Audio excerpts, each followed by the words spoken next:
nicht der Fürstende, sondern ich bin nur der Vorbereitende. Ich zittere nicht vor der Stunde irgendeiner Entscheidung, aber ich will sie sehen und ich will stark sein. Ich will die Füße fest in unsere Erde stemmen, um dem Ansturm nicht zu erliegen. Und ihr werdet neben mir stehen, wenn diese Stunde jemals kommen sollte. Ihr werdet vor mir, neben uns, seiten und hinter mir stehen. Und wir werden in unserem Zeichen wieder siegen.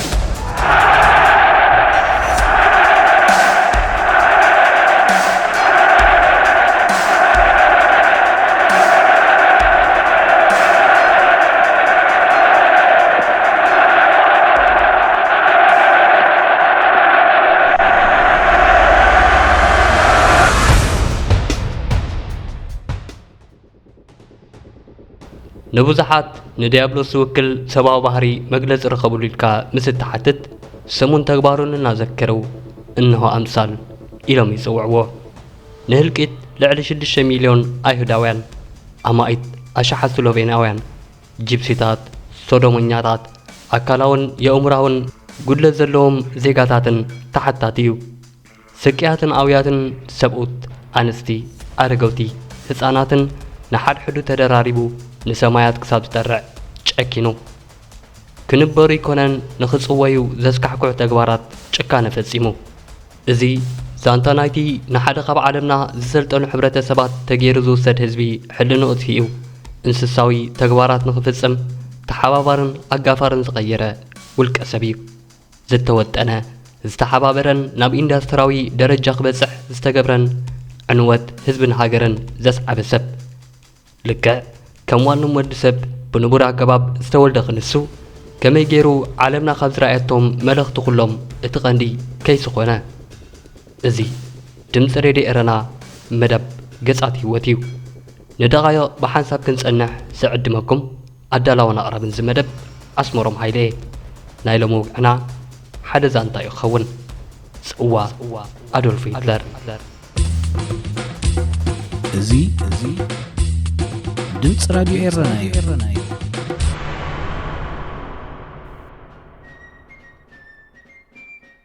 ኣብ መጀመርያ 1945 ቀይሕ ሰራዊት ሶቪየት ዕድታት ጀርመን ኣፍሪሱ ክግስግስ ኣብ ዝጀመረሉ መወዳእታ ውፅኢት ካልኣይ ኩናት ዓለም ንኹሉ ንጹር ኮነ።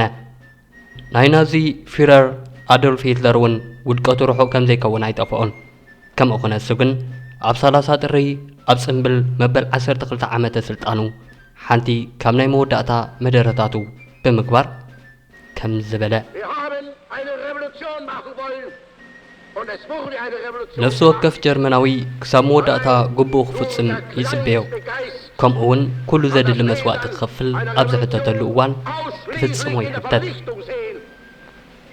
ንልዕሊ 10 ደቓይቕ ሂትለር ድሕሪ ኩናት ሃገራት ኤውሮጳ ንትንሳኤ ቮልሸቪዝም ክምክትኦ ከም ዘይኮና ብምጥንቃቕ ንህዝቡ ደጊሞም ክለዓሉ ሓተተ። ንሂትለር ንሱን ሃገረ መንግስቲ ጀርመንን ሓደን ዘይናጻጽሉን ነበሩ። እቲ ንሱ ዝደልዮ ድሌት ጀርመን እዩ። ንሱ ምስ ዝመውት ድማ ጀርመን እውን ክትመውት ኣለዋ። ስለዚ ንዓቀይቱ ከም መቕጻዕቲ ነታ ሃገር ዘጋጠማ ስዕረት ትሕተ ቅርጻ ክዕንውዎ ለኣኾም። እምበኣርከስ እቲ ክሳብ ሎሚ ኣግራሞት ዝፈጥር ሕቶ ብኸመይ ከምዚ ዓይነት ጽሉል ሰብ ኣብ ኪናት ተሳዕረ ዝብል ኣይኮነን። ኣብ ክንድኡስ ከመይ ገይሩ ከምዚ ዓይነት ብልሽዋት ተሓሳስባ ዘለዎ ሰብ ብመሰረቱ ናብ ስልጣን መጸ ዝብል እዩ።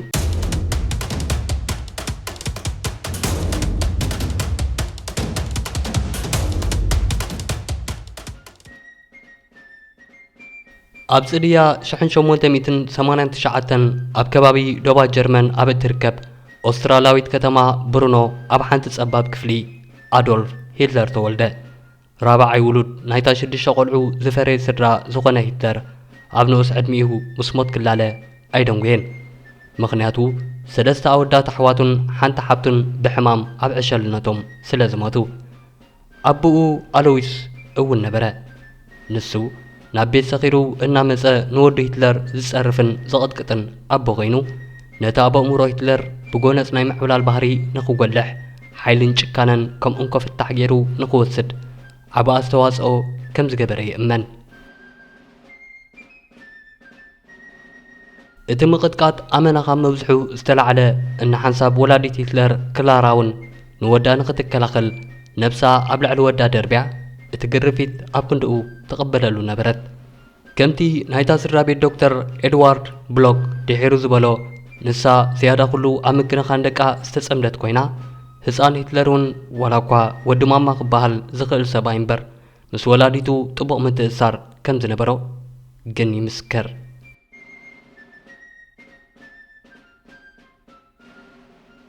ኣብ 1900 ሂትለር ናብ ሊንቲ ብምግዓዝ ካልኣይ ደረጃ ትምህርቲ ጀመረ። ሽዑ ድማ እዩ ምስ ሓዋሩ ዝጸለዎ ስነ ሓሳብ ዝተዳለየን ንህይወት ትርጉም ረኺበላ ዝበለን። ኣብቲ ግዜ ዝነበረ ናይ ስነ ታሪኽ መምህሩ ሊዮፓልድ ፑች ብጀርመናዊ ሃገራውነት ሰኺሩ ንተምሃሮ እውን ጸለዎም። ሽዑ ዘመን ሂትለር ዝተወልደላ ኦስትርያ ጥንታዊ መሰረት ብዘለዎ ንግስነት ትመሓደር ነበረት። ጀርመን ድማ ካብ 1866 ጀሚራ ዕምራ ትቑፅር ውልዶ ሃገር። ክልቲኦም ህዝብታት ሓደ ቋንቋ እዮም ዝዛረቡ። ስለዚ ሓደ ሓሳብ ከስፋሕፍሕ ጀመረ። እዞም ክልተ ህዝብታት ሓደ ክኾኑ ኣለዎም ዝብል ኣብቲ ብሕሉፍ ሃገራውነትን ስምዒት ጅግንነትን ዝግለጽ ስነ ሓሳብ ሂትለር እውን ተጸልዎ እሞ ፓን ጀርመን ዝዓይነቱ ሕብረት ክህሉ ደገፈ። ኣብ 1907 ገና ወዲ 16 ዓመታት ጥራይ እንከሎ ሂትለር ናብታ ሓንቲ ካብዛ ዓበየት ከተማታት ኤውሮጳ ዝነበረት ቪየና ንኸምርሕ ትምህርቱ ቋረጸ። መንእሰይ ሂትለር ካብ ገዝኡ ብርክት ዝበሉ ስእልታት ተማሊኡ ነበረ። ዕላምኡ ድማ ናብቲ ዝነኛ ቤት ትምህርቲ ስነ ጥበብ ኣካዳሚ ኦፍ ኣርትስ ንምጽምባር ኮነ። ኣብቲ ቤት ትምህርቲ ንምጽምባር ዝሓተቱ ልዕሊ 100 ኣመልከትቲ ነበሩ። ካብዚኣቶም እቲ ቤት ትምህርቲ መሪጹ ዝቕበሎም ግን 28 ጥራዮም። ስእልታቱ ደሓን ምዃኖም እኳ እንተተኣምነሎም እቲ ቤት ትምህርቲ ከም ተምሃራይ ንኽቕበሎ ግን ኣይመረጸን። እቲ ምኽንያት ተውህቦ የብሉን ስለ ዝተባህለ ኾነ። ሂትለር በዚ ዝወረዶ ምንጻግ ገና ብሕዝኑ ካልእ ሓዘን ተደረቦ። ኣዲኡ ክላራ ብሕማም ካንሰር ዓረፈት። ህይወት ግን በዚ እከለካ እውን ኣይበለቶን። ሓደ ተወሳኺ መከራ ክድርበሉ ደለየት። ካልኣይ ግዜ ናብቲ ቤት ትምህርቲ ኣመልከተ እሞ ሕጂ እውን ተነጽገ። እቲ ዝደሓረ ምንጻግ ግን ደጊሙ ናብቲ ቤት ትምህርቲ ክጽምበር ክሕለን ከም ዘይብሉ ብዝሕብር መጠንቀቕታ ዝተሰነየ ነይሩ። ሂትለር ኣብ ነውፅን ጭንቀትን ኣተወ። ስራሕ ንኽረክብ ኣይሃቀነን። ነቶም ብዙሓት ኣብቲ ግዜቲ ስራሕ ፈቲሖም ኣብ ጎደናታት ዝዛውኑ ኣግባዝ ድማ ተጸምበሮም። ኣብ መወዳእታ ኣብ ሓደ ናይ ግዳም ሓደራት መሕደሪ ተዓቆበ። ኣብዚ ድማ እዩ ካልእ ጭካነ ዘምህሮ ተመክሮ ዝቐሰመ።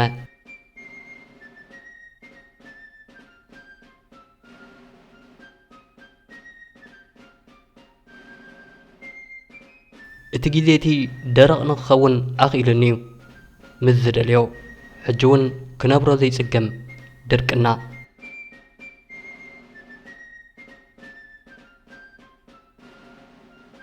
ንምንባር ስእልታት ፍሉጣት ህንጻታት ከተማ ቬና እናሰኣለ ብምሻጥ ክገጥማ ፈተነ።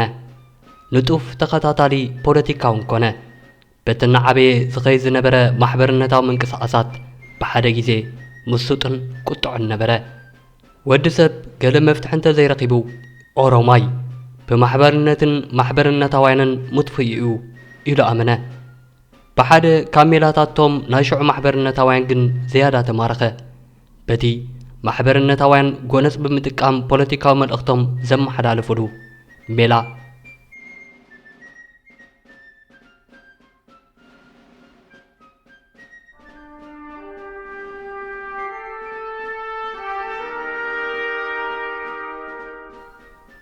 ብዛዕባ ገዳስነት ኣካላዊ ፍርሂ ኣብ ልዕሊ ውልቀ ሰባትን ሓፋሽን ብማዕረ ክርዳእ በቂዐ ኣለኹ ድማ በለ። ኣብ ሓንጎል ሂትለር ግን ካብ ዝወፃውን ካልእ ትዕዝብታት ከሽክርክር ጀመረ። ኣብ 1910 ቪየና ብዙሓት ኣይሁድ ዝቕመጥዋ ከተማ ነበረት። ኣብታ ከተማ ልዕሊ 175,000 ኣይሁድ ይቕመጡ። ሂትለር ድማ ክጽየኖም ጀመረ። ኣብ ዝኸድክዎ ዘበለ ኣይሁዳውያን ይርኢ ብዝያዳ ብዝረኣኽዎም ብዝያዳ ንነብሶም ካብ ካልእ ወዲ ሰብ ተፈልዮም ይረኣዩኒ ድኹም ከተመኛ ምዃን ገዲፈ ንጡፍ ጸረ ሰማያውያን ኮይነ ኣለኹ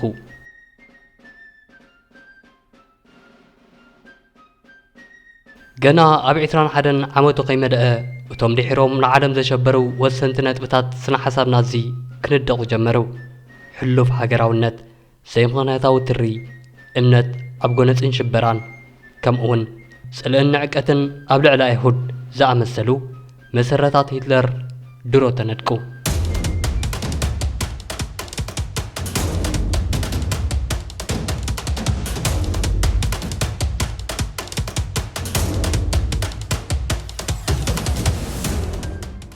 ዓመተ 1914 ንሂትለርን ኩሎም ተዛረብቲ ቋንቋ ጀርመን ዝኾኑ ህዝብታትን ብዝኸፍአ መልክዑ ንምጽላው ተቐልቀለት ቀዳማይ ኩናት ዓለም መጋረጅኡ ቐንጠጠ ኣብ 25 ዓመቱ ነቶም ኩናት ደጊፎም ዝጭድሩ ዝነበሩ ህዝቢ ተጸንበሮም ሽዑ ምስ ፍሽኽትኡ ኣብ መንጎ እክብ ህዝቢ ናይ ዘጣቐ ሂትለር ስእሊ ክሳብ ሎሚ ተሰኒዱ ይርከብ እቲ መንእሰይ ጀርመናዊ ሃገራዊ ኣዶልፍ ሂትለር ጀርመን ርእሰ ሓያል ኤሮጳ ንምግባር ናብቲ ኩናት ተጸንበረ ምስ ኣጋር ሰራዊት ባቫርያ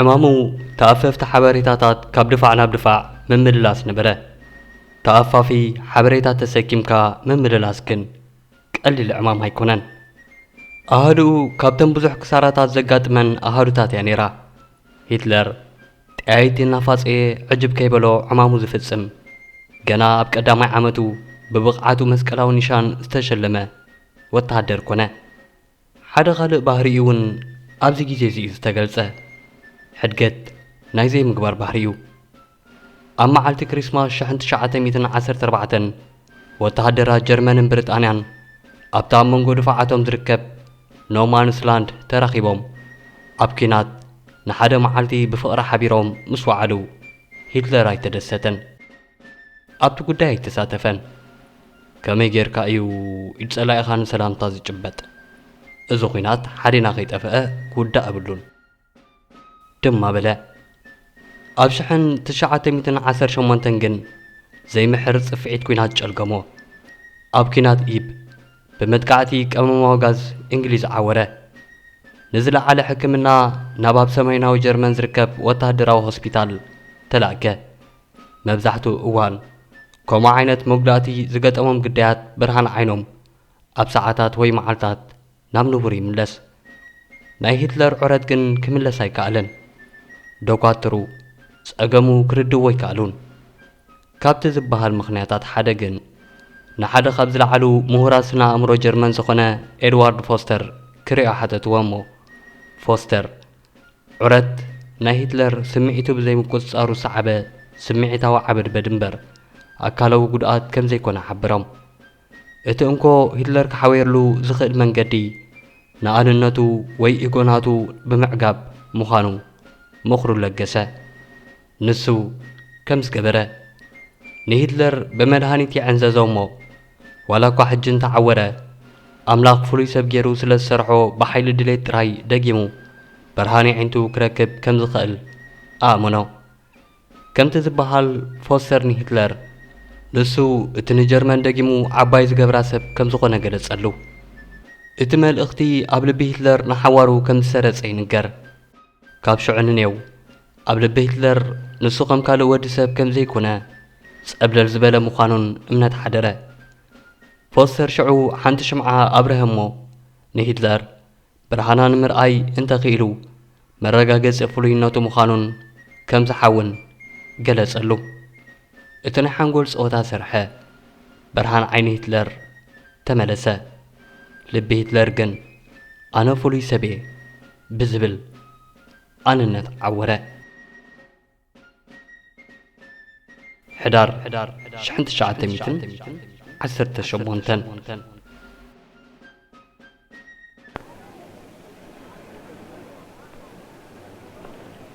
Es spricht der Führer.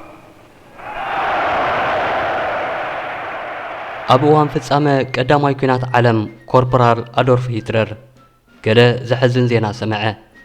ሓደ ፓስተር መጺኡ ጀርመን ተማሪኻ እዚ ኩናት ተዛዚሙ ጀርመን ግን ተሳዒራ በሎ። በቲ ስዕረት ኣዝዩ ዝጓሃየን ንነብሱ ከም ናይ መጻኢ መድሕን ጀርመን ገይሩ ክምልከት ዝጀመረን ሂትለር ምስ ነብሱ ከምዚ ዝብል ቃል ኣተወ።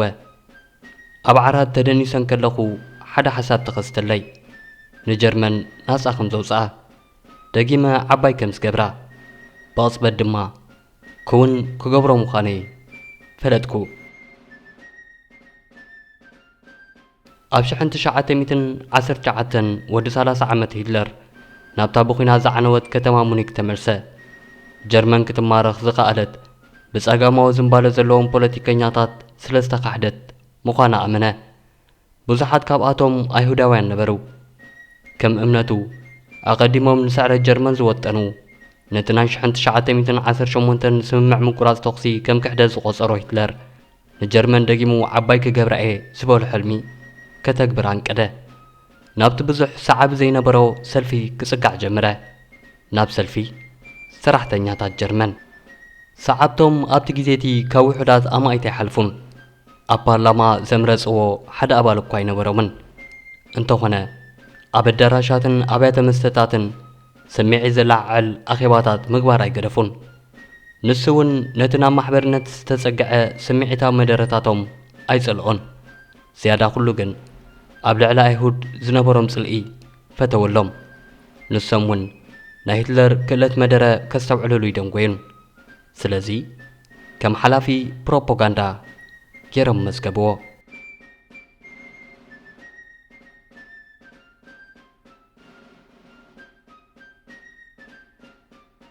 ሂትለር ንነብሱን ነቲ ሰልፍን ንኽልውጦም ኣይደንጉየን። ኣብ ውሽጢ ሓደ ዓመት እቲ ሰልፊ ሃገራዊ ማሕበርነታዊ ሰልፊ ሰራሕተኛታት ጀርመን ወይ ከምቲ ክሳብ ሎሚ ዝፍለጦ ናዚ ተባህለ። ሂትለር ድማ መራሒኡ ኮይኑ ተሰየመ። 28 ሓምለ 1921 ሓንሳብ ናብ መዚ ምስ መጸ ሂትለር ካብተን ኣብ ቪየና ዝተማህረን ሚላታት ንሓንቲ ክጥቀም ጀመረ። ጎነጽ ከምኡ ዝኣመሰሉ ዝጠፈሽ ወታደራት ኣኻኺቡ ሓውሲ ወታደራዊ ምልሻ መስረተ። ንሳቶም ሰብ ሓመዳዊ ካምቻ ወይ ስቶርም ትሩፐርስ እናተባህሉ ይፍለጡ።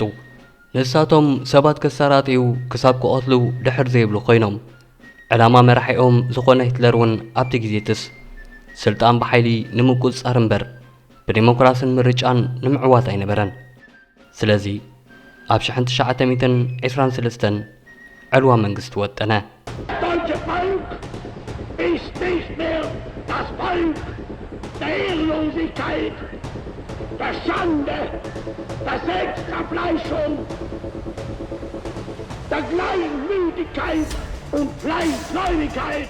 Nein, Herr, das deutsche Volk ist wieder stark geworden in seinem Geiste, stark in seinem Willen, stark in seiner Beharrlichkeit, stark im Ertragen aller Opfer. Herr, wir lassen nicht von dir, nun segne unseren Kampf um unsere Freiheit und damit um unser deutsches Volk und Vaterland.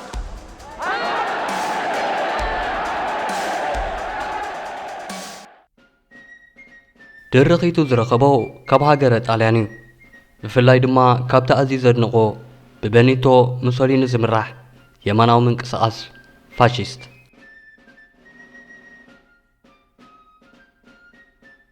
ኣብ 1922 ሙሶሊኒ 30,000 ዝኾኑ ሰብ ጸሊም ካምቻ ዝሰመዮም ደገፍቱ ሒዙ ናብ ሮማ መሪሹ ነይሩ። ሽዑ ድማ እዩ ስልጣን ሃገረ ኢጣልያ ዝተቆጻጸረ። ሂትለር ስልጣን ብዘይ ትጽቢት ድምፂ ምርጫ ብሓይሊ ክትሓዝ ከም ዝከኣል ተማሃረ።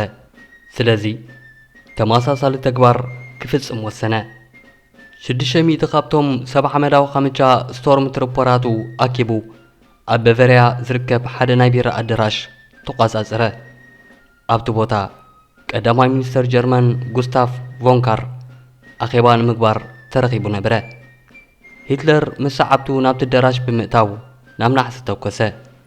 ብኡ ንብኡ مجمار ናይ ሓደ ሃገራዊ ሰውራ ኣወጀ بدحرزي سلطان مقصر نامونيك مرشة بوليس حبريتا بتصحمو نابعال هتلر متوقعات جمرة 14 أبالات نازموتو هتلر جن قاسيلو خنسو كهدم كأله دحر 3 معالتي ترقيبو تأثره بقعدة هاجر تخسمو نحموش عمدات تفرده أبشلا زاتو هتلر كي تبقسه استقصي مسده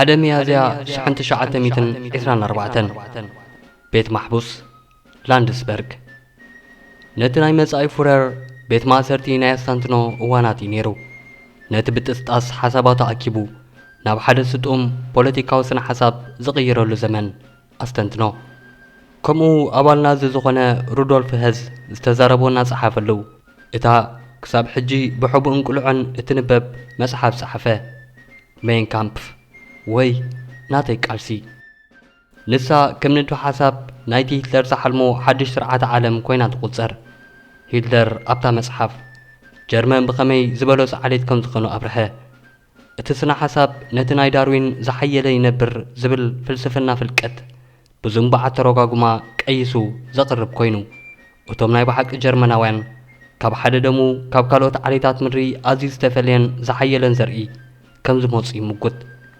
እቲ ዘርኢ ናይ ኤርያንስ እዩ መረጋገፂ ፍሉይ ደሞም እቲ ንኻልኦት ህዝብታት ናይ ምዕብላል ክእለቶም እዩ ድማ ይውስኽ ንሶም ብሕብሪ ዓይኖም ፀጉሮምን ሓያል ጉልበቶምን ዝልለዩ ኮይኖም ኣብታ ናይና ዝዓለም ኣብ ላዕለዋይ ቦታ ክቕመጡ ግድን እዩ ካልእ ከከም ኣድላይነቱ ተርታ ዝወሃቦ ኮይኑ እቶም ኣብ ታሕተዋይ ደረጃ ዝስርዑ ግን ወይልኦም ዝብል ነበረ ቃል ሂትለር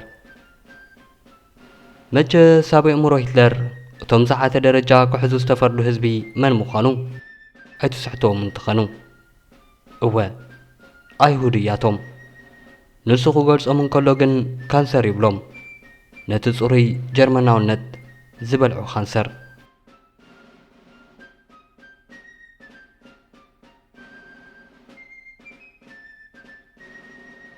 ኣይሁዳውያን ኣብቲ ግዜቲ ንነዊሕ እዋን ኣብ ፋይናንስን ባንክን ብዝጸንዖም ክእለት ኣብቲ ጽላት ዓብለልቲ ነበረው ኣብቲ ጀርመን ብቁጠባዊ ቁልውላው ዝተወቕዓትሉ ዘመን እዞም ፋይናንስ ዝተዋጻጸሩ ኣይሁድ እዮም ጠንቂ ፍሽለትና ዝብል ፕሮፓጋንዳ ሂትለር ሰማዓ እዝኒ ምርካቡ ብዙሕ ኣየገርምን መቸስ ጸረ ሰማያውነት ኣብ ጀርመን ይኹን ኦስትርያ ሓድሽ ተርእዮ ይነበረን ሂትለር ግን ንኣኽራርነት ናብ በፂሕዎ ዘይፈለጥ ደረጃታት ኣዕረጎ ገና ካብ መጀመርያ 1920ታት ጀሚሩ ንዘርኢ ኣይሁድ ካብ ገጽ ምድሪ ከጽንቶም ከም ዝደሊ ጸሓፈ ሂትለር ኣብ ዝምድናታት ወጻኢ ከይተረፈ ኣብ ልዕሊ ዘርኢ ኣርያን ዘለዎ እምነት ከም ምንጪ ፖሊስኡ ክኸውን ሞጎተ መጀመርያ እቲ ካብ ጀርመን ኣብ መፈጸምታ ቀዳማይ ኩናት ዓለም ዝተመንዝዐ ግዝኣታት ብምሉኡ ክምለስ ኣለዎ بدحرزي سراويتنا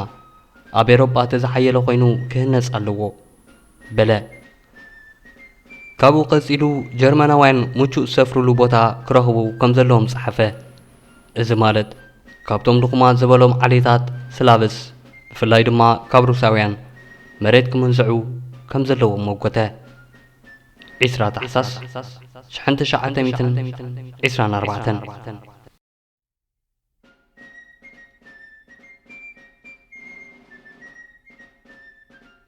ሂትለር ካብ ቤት ማእሰርቲ ክፍታሕ እንከሎ ነተልዒለ ክዝርዝሮ ዝጸንሐኩ ሓደገኛ ስነ ሓሳባቱን እምነታቱን ሓንቲ እምነት ወሲኹሉ ወፀ ድሕሪ ደጊም ንሱ ፍሉይ ሰብ ጥራይ ኣይኮነን ንሱ መሲሕ እዩ ኣብ 1926 ኣብ ዝተገብረ ግብጃ ንዕርክቱ ከም ዝበሎም ነቲ ክርስቶስ ጀሚሩ ዘይፈጸሞ ስራሕ ኣነ ክዛዙመ እየ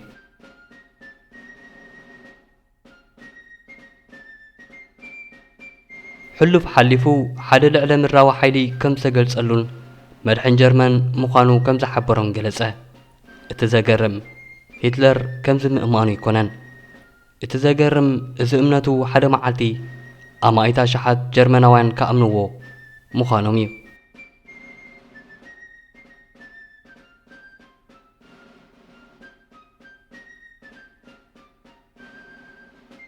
እዚ ሂትለር ሕሩይ ኣምላኽ እዩ ዝብል ጽላለ ቀንዲ ጭርሖ ሰልፊ ናዚ ክኸውን ተመርጸ። ምኽንያቱ ሂትለር ኣብቲ ግዜ እቲ ባህሪ ሰልፉ ክቕይር ስለ ዝደለየ። ካብ ሽዑ ንነው ሂትለር ሕሩይ ኣምላኽ እዩ። ሰልፊ ናዚ ድማ ብጎነፅ ዘይኮነ ብምርጫ ዘዕወት ሰልፊ ክኸውን እዩ። ሂትለር ኣብቲ መደረ ዝገብረሉ ስታዲማት ኣቐዲሙ ብነፋሪት ይቖልዶ እሞ ድሒሩ ናብ ምድሪ ይዓልብ። እቲ ህዝቢ ያጣቕዒ ወዲኡ ናብ ኣዝዩ ፍጹም ጸጥታ ክሳብ ዝኣቱ ድማ መደሩ ይጅምርን። እዚ ኩሉ ዝግበር ልክዕ ከም ፈጣሪ ካብ ሰማይ ወሪዱ ድሕሪ ብዙሕ ዕግርግር ድምፁ ከም ዘስምዕ መድሕን ንኽመስል እዩ ነይሩ። ሽዑ ነቲ ህድእ ኢሉ ዝጀመሮ መደረ ቀስ ብቐስ ብስምዒትን ሓይለ ቃላትን ይትክኦ። ካብኡ ንነው እሞ በቃ ዝሰምዖ ዘበለ ስምዒቱ ምቁፅጻር ክሳብ ስእን ከዕበድብድ ፍሩድ ይኸውን። ist keine Redensart, das ist eine Realität aus Blut und Fleisch. Etwas über 4 Monate regieren wir jetzt und wir können mit Stolz sagen, die Zahl der Erwerbslosen ist rund 1,2 Millionen zurückgegangen.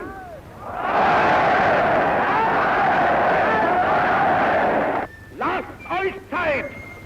In 4 Monaten haben wir 1,2 Millionen beseitigt. Wir werden weiter angreifen und nicht rasten, bis wir das Ziel erreicht haben. እዚ ሜላ ግርም ክሰርሕ ጀመረ። ናዚ ዓብይ ፖለቲካዊ ሰልፊ ጥራይ ዘይኮነ ሓደ ካብቶም ዝበዝሑ ኣባላት ፓርላማ ዘምረፀ ሰልፊ ንኽኸውን በቕዐ። ስለዚ ኣብ 1929 7 ዓመት ኣብ ዎል ስትሪት ብዘጋጠመ ፍሽለት ቁጠባዊ ቁልውላው ስዒቡ ዓለም ናብ ቁጠባዊ ዝሕታለ ተሸመት። ባንክታት ኣሜሪካ ጸጋታተን ምስ ሰሓባ ቁጠባ ጀርመን ልዕሊ ማንም ካልእ ሃገር ተወቕዐ። ኣብ ውሽጢ ውሑዳት ዓመታት 6 ሚልዮን ዝኾኑ ጀርመናውያን ስራሕ ኣልቦ ኮይኖም ነዛ ከብዶም ንምዕንጋል እኳ ናብ ትካላት ግብረ ሰናይ ክኸዱ ተገደዱ። ስለዚ ህዝቢ ጀርመን ሓደ ሓያል መራሒ መጺኡ ካብቲ ዘጋጠመ ቁልውላው ከውፅኦ ሃንቀው ክብል ጀመረ። በዚ ድማ ፖለቲካዊ ደገፍ ሰልፊ ናዚ ንሰማይ ተወንጨፈ። ኣብ 1933 ሰልፊ ናዚ ኣብ ፓርላማ ጀርመን እቲ ዝበዝሕ መናብር ዝቋጻጸር ሰልፊ ኾነ። በዚ ድማ እቲ ሓደ እዋን ብክሕደት ሃገር ተኸሲሱ ዝተኣስረ መራሒኡ ኣዶልፍ ሂትለር ቻንስለር ጀርመን ኮይኑ ንኸገልግል ተረቑሐ። ኣምላኽ መሰል ሰበ ኢሉ ከም ዝኣመን ፍጥረት መጠን ዝተዋህቦ ስልጣን መን ይምበር መን ከይሙት ንኽውስን ክጥቀመሉ ክንሪኦ ኢና። ክቡራት ተኸታተልቲ ንሎሚ ዝተዋህበኒ ንኣየር ሰዓት ስለ ዝኣኸለ ግን ዝቕጽል ጽውያ ሂትለር መዓልቲ ቆፂርና ክንቅጽሎ ይሓይሽ። ኣብ ዝቕጽል መደብ ምስ ፍጻመታት ህይወቱን ሞቱን ክንድህስስ ክሳብ እንራኸብ ኣዳላውን ኣራብን እዚ መደብ ኣስመሮም ሃይልኤ ምሳኹም ጸኒሐ። ደሓንቀኒዩ።